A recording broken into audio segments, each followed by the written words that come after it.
Hi guys, today is Sunday, September 8, 2024. Time check, it's 6:30 in the morning. Temperature check tayo. It's 9 degrees Celsius, feels like 7. Grabe, napaka malamig na guys. Kita niyo yung suot ko. Oh, ayan oh. Dalawang layers na ng light jacket. Kasi actually hindi pa nga fall ngayon, no? Technically, ang fall mag-i-start pa yan sa September 22. Pero grabe, malamig na talaga. Yan. Ito naman yung simula ng taglamig dito sa Toronto, Canada. Pero sa ibang province, no? Kasi tayo, Toronto, nasa province tayo ng Ontario. Sa ibang province talagang malamig na. Pero dito, like what I said, yung temperature natin is 9 right now. Feels like 7 degrees Celsius. Hindi ka na pwede mag-t-shirt dito sa umaga. Magkakasakit ka sa lamig, no? Kailangan dito naka-jacket ka na.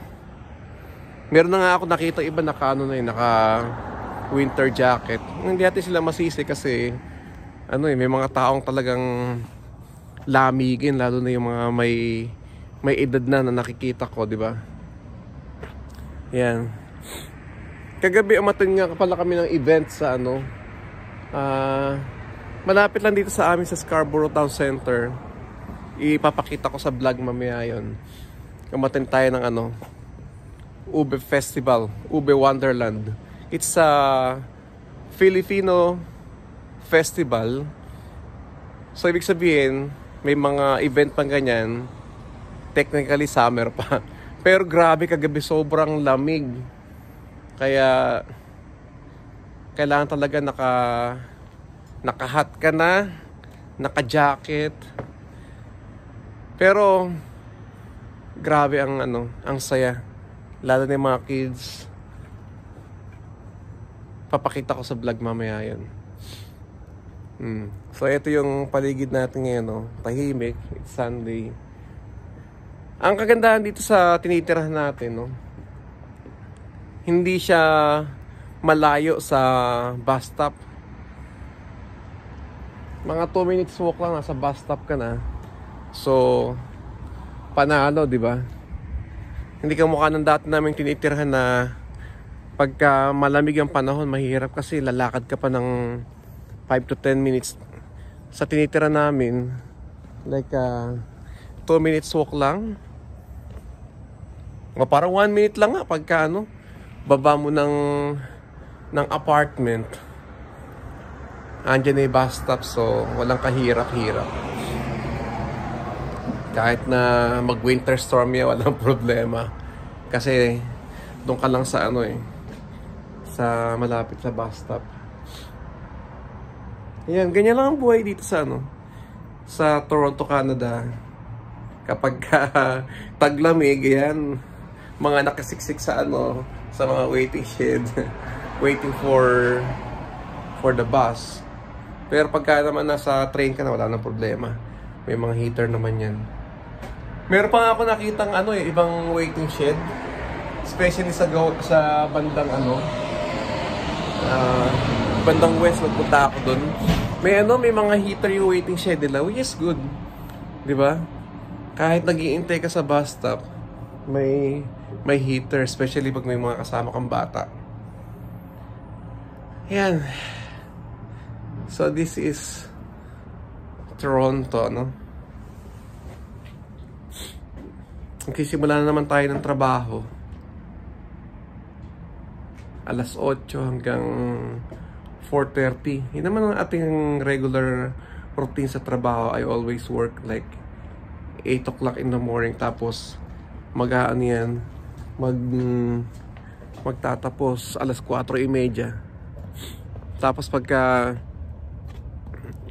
Monday to Friday, meron tayong may part-time job tayo. Mga 2 to 3 hours. Yun ang kagandahan dito kapag may regular schedule ka. Ayan, stretching muna tayo. Ganda rito eh. Tsaka yung area, oh, ganda oh. Ito yung antayin natin ng ano ng bus. Pagka alam nyo, pagka winter, ito punong-puno ng yelo yung mga yan. Grabe oh.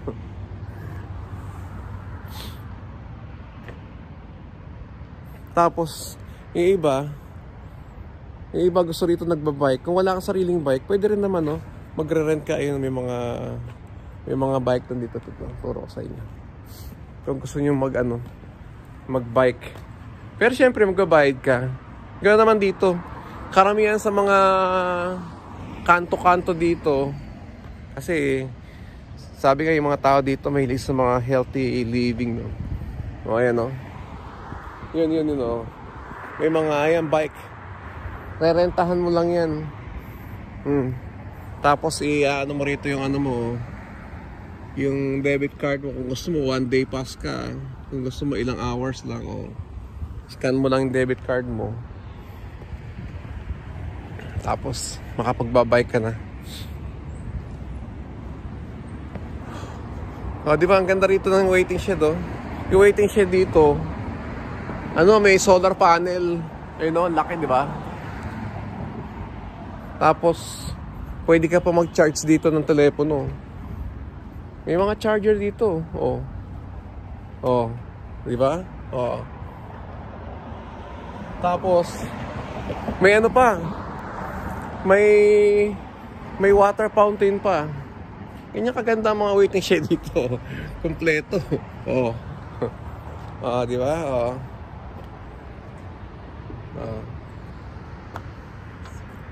Sabihin na iba, hindi gumagana. Pakita ko sa inyo. Gumagana yan. Ganyan kaganda mga waiting shed dito. Di ba? May charger na. May water fountain pa. Di ba? Ayos. So yun lang ang vlog natin for today. Hopefully nasa mabuti tayong kalagayan lahat. Maayos na kalusugan. Kasi naman mahalaga dapat meron tayong malusog na isipan at pangatawan. Kasi na-realize ko talagang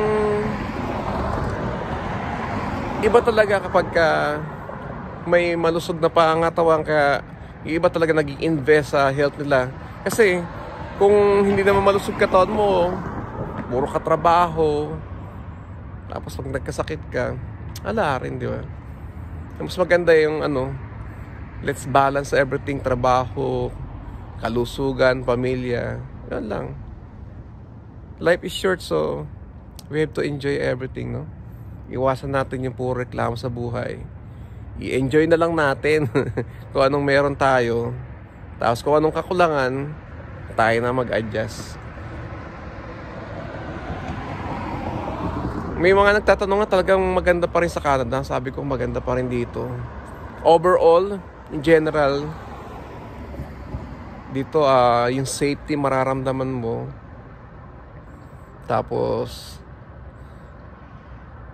yung benefits na nanggagaling sa gobyerno, kahit mataas ang tax dito, nagagamit natin na maayos. Thankful tayo na tayo ay naninirahan dito sa Canada, nagtatrabaho dito. Mas marami tayong natutulungan. Mas nakakatulong tayo ng kahit papaano sa ating pamilya. Alam niyo naman, pagka breadwinner, di ba?